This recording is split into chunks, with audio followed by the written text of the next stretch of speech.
주님의 뜻을 몰라 손해보는 어리석음이 없게 하여 주옵소서. 주님의 뜻을 몰라 시간을 허비하는 어리석음이 없게 하여 주옵소서. 주님의 뜻을 알아. 그래도 조금이라도 더 그 시간을 아끼고 주님의 뜻을 알아. 그 시간을 조금 더 활용할 수 있는 우리가 되게 하여 주옵소서. 주님 앞에 더 머물기를 원합니다. 분명한 주님의 뜻을 깨달아 알 수 있도록 우리들의 영안을 열어 주옵시고 우리의 분별력을 허락하여 주시사 하나님의 뜻을 알아 주저앉아 있는 시간보다 멈춰 있는 시간보다 앞서갈 수 있는 시간이 늘어가게 하여 주시옵소서. 오늘도 그래서 기도해 봅니다.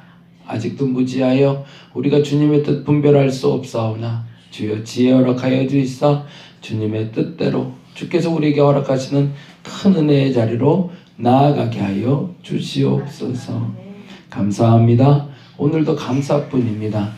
고마우신 예수님 이름으로 기도드렸습니다. 아멘. 아멘. 사도행전 27장 말씀 같이 보고 있습니다. 9절에서 26절까지 같이 봅니다.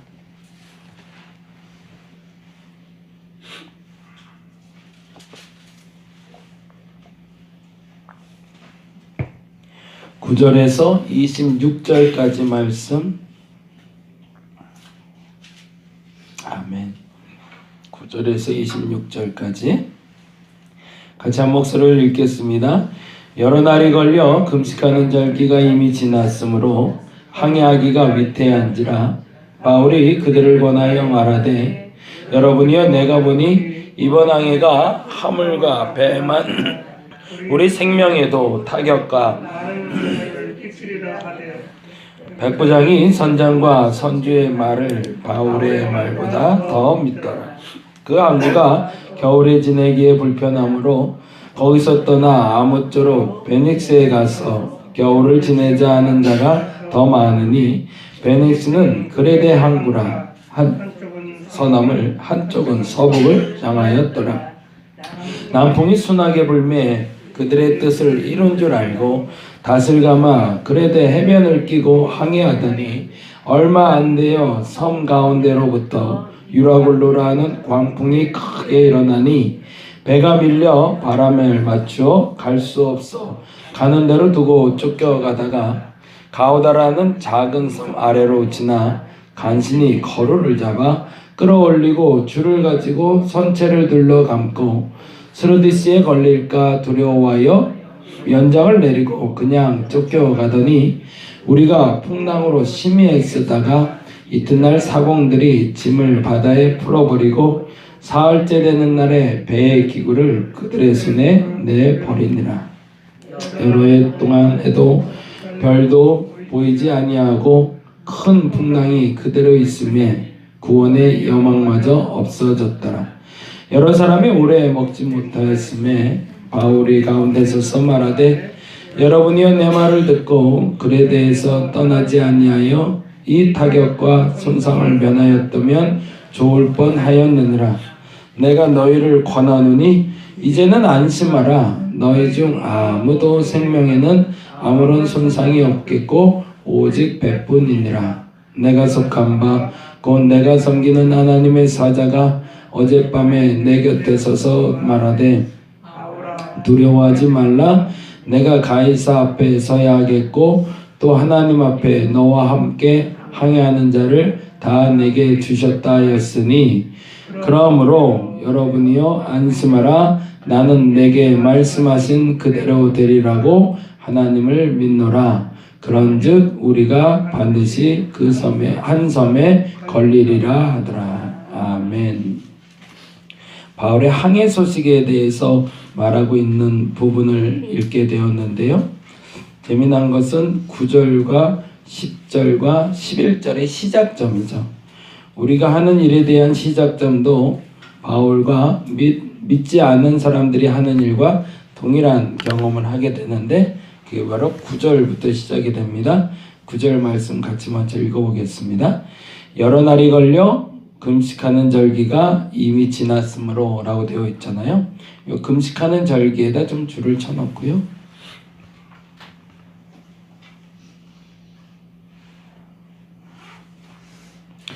여러 날이 걸려 금식하는 절기가 이미 지났으므로 항해하기가 위태한지라 라고 되어 있잖아요. 그러고 나서 바울이 그들을 권하여 마로되 여러분이여 내가 보니 이번 항해가 화물과 배만 아니라 우리 생명에도 타격과 많은 손해를 끼치리라 라고 이야기하고 있어요. 어찌 보면 바울이 기도를 통해서 알게 된 사실일 수도 있지만 한 가지 중요한 사실은 힌트 조건으로 주는 게 금식하는 절기라는 단어입니다. 사실은 이번 항해가 순조롭지 않을 것이라는 영적인 느낌도 사도 바울이 갖고 있었지만 일반적으로 이 금식하는 절기라 여겨지는 그쯤에는 항상 풍랑이 있었던 거죠. 그러니까 일반적인 상식으로 봐도 지금 이 절기 시즌에는 항해를 안 하는 게 좋고요. 그런데 영적인 느낌에도 이때는 별로 안 좋을 것 같은 마음이 왔던 겁니다.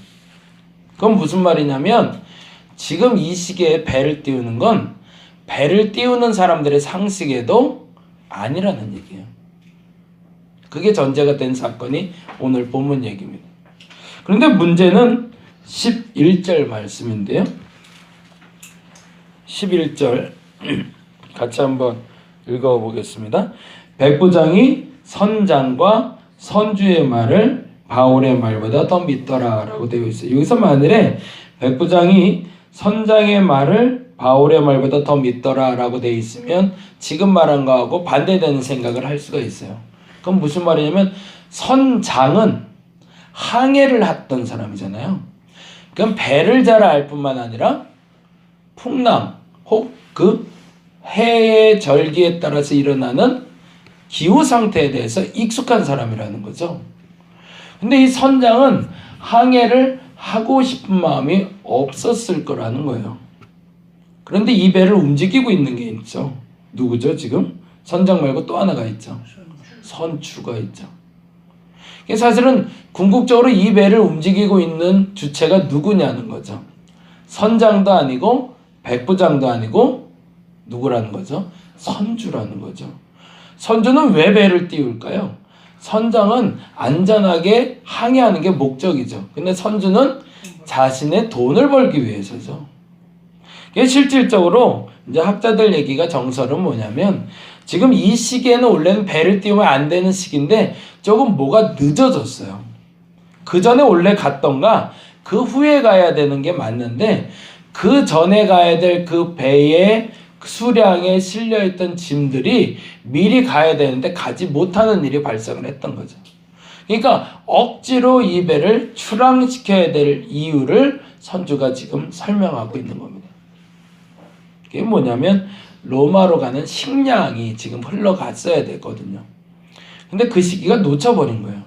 그러니까 선주가 좀 급하게 배를 좀 출항시키려고 하는데 선장하고 바울이 나서서 하는 얘기가 지금 이때는 배 띄우는 시기가 아닙니다 라고 이야기하자 그 말을 들은 백부장이 그리고 선주는 긴가민가 하고 있는데 선주가 안 된다는 거죠. 억지로라도 좀 배를 띄워야 된다고 얘기하는 거죠. 왜? 그러다가 이도저도 아닌 다 잃어버리게 생기니까 절대 하지 말라고. 근데 그 말의 의도에 들려있는 단어가 뭐냐면 바로 10절 말씀 때문이에요. 10절 말씀 보겠습니다. 말하되 여러분이여 내가 보니 이번 항해가 뭐라고 되어 있죠? 화물과 배만 아니라 우리 생명에도 타격과 많은 손해가 있을 거라고. 동그라미를 해놓을 때 뭐뭘 해놓을까요? 화물, 배, 그리고 뭐 나오죠? 생명까지 나오고 있죠. 그럼 무슨 일이 벌어질 수도 있다는 거죠? 누군가 죽을 수도 있다는 얘기죠.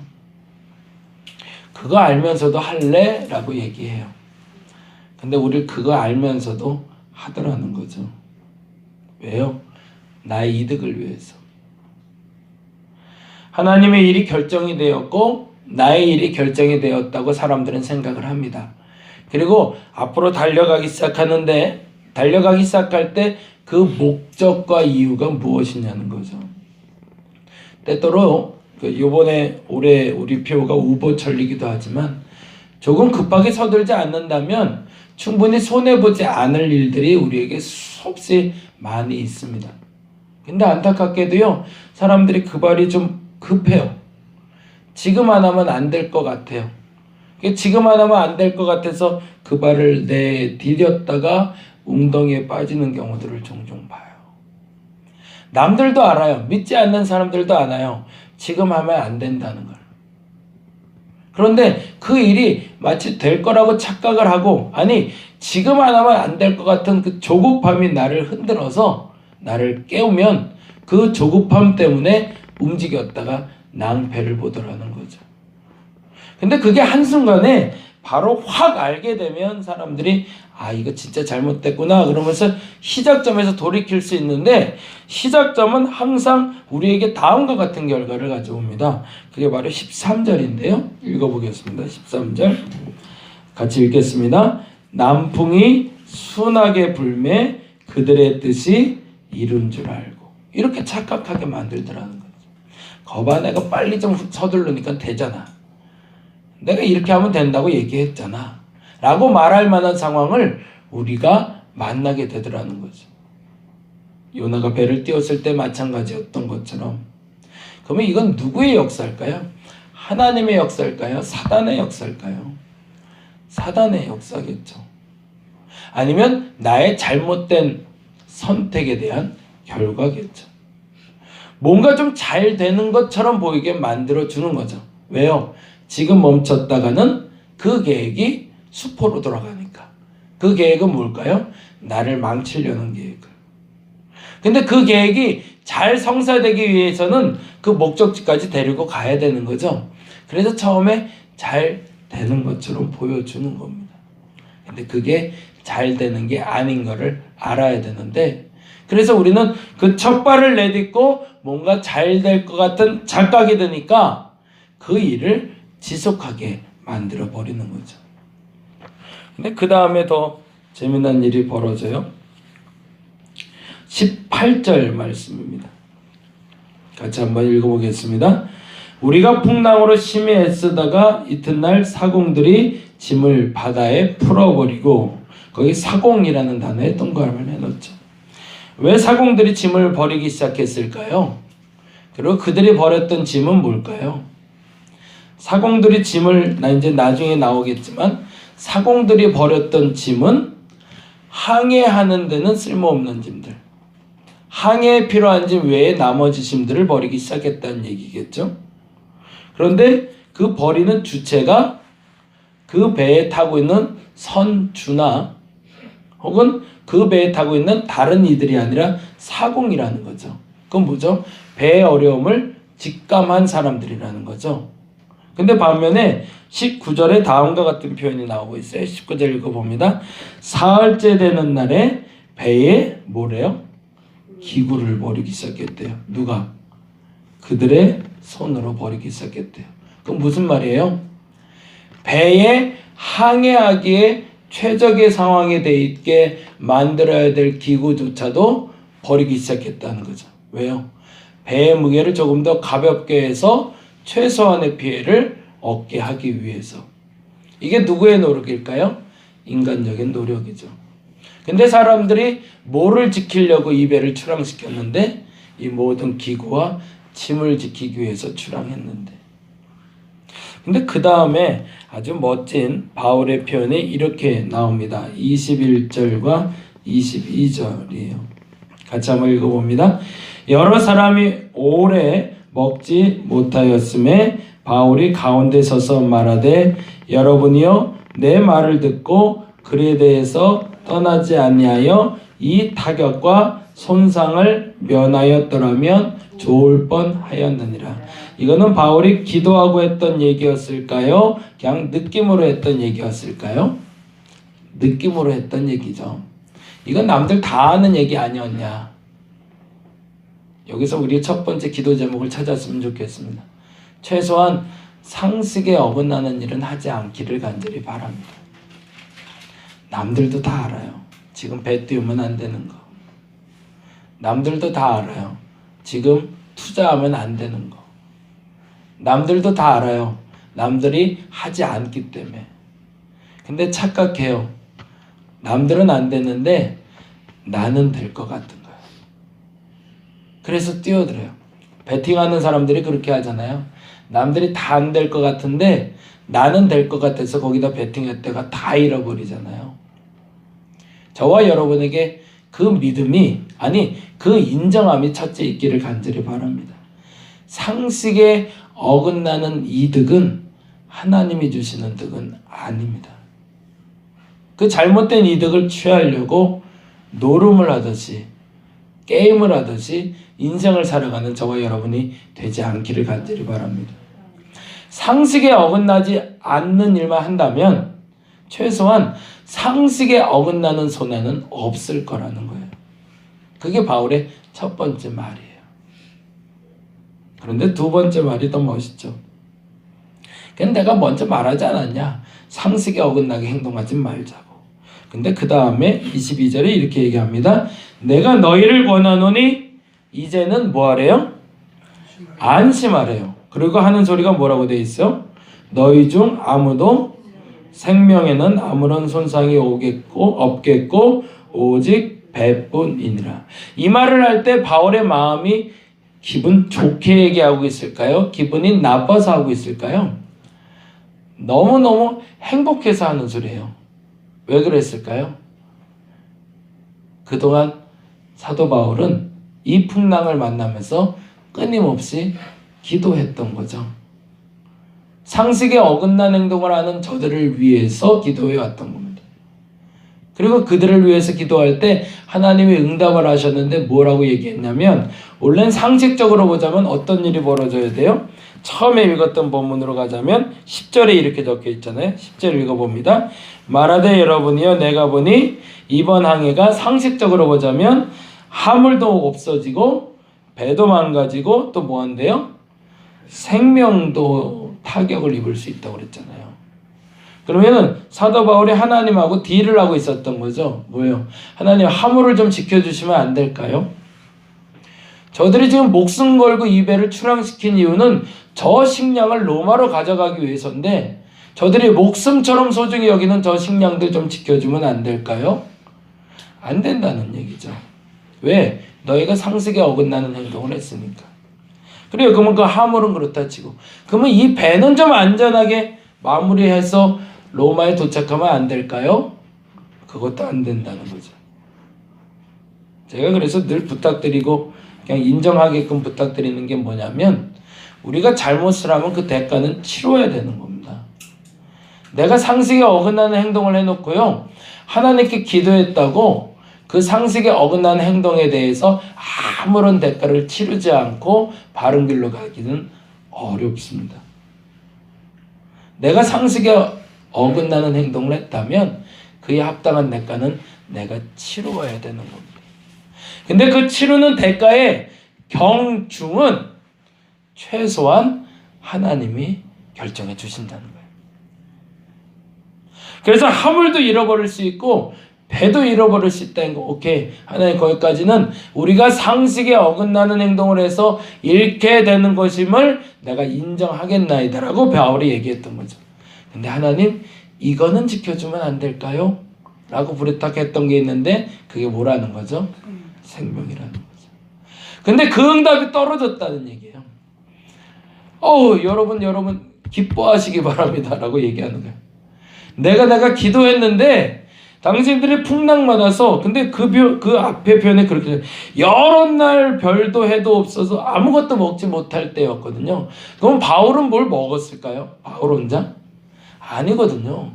나도 힘들었고 나도 고달팠고, 근데 나는 더 화나는 거죠. 왜냐하면 내가 잘못해서 당하는 고난이 아니라 남 때문에 당하는 고난이잖아요. 내가 하지 말라고 했는데 너희들이 굳이 해서 나도 지금 고쳐당하고 있는데라고 탓하도 충분할 탓에 그 시간에 나는 너희를 위해서 기도했는데 하나님이 내 기도에 응답했다고 얘기하는 거예요. 이게 신앙이 있는 거죠. 우린 보편적으로 그래, 너 때문에 나도 망하게 생겼다고, 다 너 때문이라고, 어떻게 할 거냐고 책임지라고, 그러면서 누구 탓하고 누구 보고 책임지라고 그러죠. 그 일을 해냈던 사람들, 그 일을 일으켰던 사람을 우리는 원망하면서 결과를 끝내버리죠. 그리고 평생 그렇게 사는 거죠. 아유, 그놈만 안 만났으면, 그 일만 없었으면 내가 이렇게 살지 않는데. 아니요. 그때 신앙인들의 태도는 기도해야 된다는 거죠. 그런데 재미난 일은 그 기도에 하나님은 응답하셔서 생명을 구원해 주셨다는 겁니다. 그러면 어떻게 해야 돼요? 이들은 바울에게 감사해야죠. 하나님께 감사해야죠. 근데 그랬을까요? 아니요. 다음 주 화요일 날 볼 본문이지만 이들은 끝까지 자기 화물을 지켜내려고 합니다. 그러다가 목숨까지 잃을 뻔합니다. 그러다 마지막에 바울의 말을 듣고 순종하기 시작해서 간신히 목숨만 건지게 됩니다. 내가 무엇을 결단하고 무엇을 위해 움직이고 있는지 오늘 기도했으면 좋겠습니다. 첫째는요, 제발 부탁드리는데 상식에 어긋난 투자를 안 하는 저와 여러분 되시길 바랍니다. 상식에 어긋난 행동은 하나님도 알고 나도 알고 있습니다. 잘못될 거라는 걸. 근데 만일에 상식에 어긋난 일을 했다면 그에 대한 대가를 치를 것 또한 인정하시기 바랍니다. 거기서 무엇인가를 건질까를 구하기 이전에 내가 이만큼의 대가를 치른다면 하나님 이만큼은 내게 주실까요? 라는 그 솔직한 희생의 믿음으로 기도할 수 있는 저와 여러분 되었으면 좋겠습니다. 그리고 남겨주신 것에 감사할 수 있는 사람, 그것이 진짜 신앙임을 고백하는 저와 여러분 되시기를 간절히 바랍니다. 나머지 본문에 대해서는 화요일날 조금 더 다시 한번 좀 설명하면 훨씬 더 이해가 될 것 같습니다. 기도하겠습니다. 손상을 입어야 될 부분이 있고 지켜내야 될 부분이 있습니다. 그런데 내가 상식에 어긋난 행동을 했으면 그에 대한 대가는 당연히 치르는 겁니다. 내가 잘못해놓고서 왜 하나님 보고 책임지라고 합니까? 그건 잘못된 거죠. 내가 잘못했으면 그 대가는 내가 치르는 겁니다. 그런데 하나님이 그 경중을 인정을 해주셔서 이만큼만 치르라 하시면 거기에는 감사할 수 있어야 됩니다. 오늘은 그렇게 기도했으면 좋겠습니다. 하나님, 이제 이후로는 상식에 어긋난 결단을 해서 어리석은 손해를 보는 일이 없게 해달라고. 최소한 상식대로 살아가게 해달라고. 그래서 하나님이 주시는 은혜를 공급받을 수 있는 우리가 되게 하여 주시옵소서. 감사합니다. 고마우신 예수님 이름으로 기도드렸습니다. 다 같이 기도하고 돌아가도록 하겠습니다.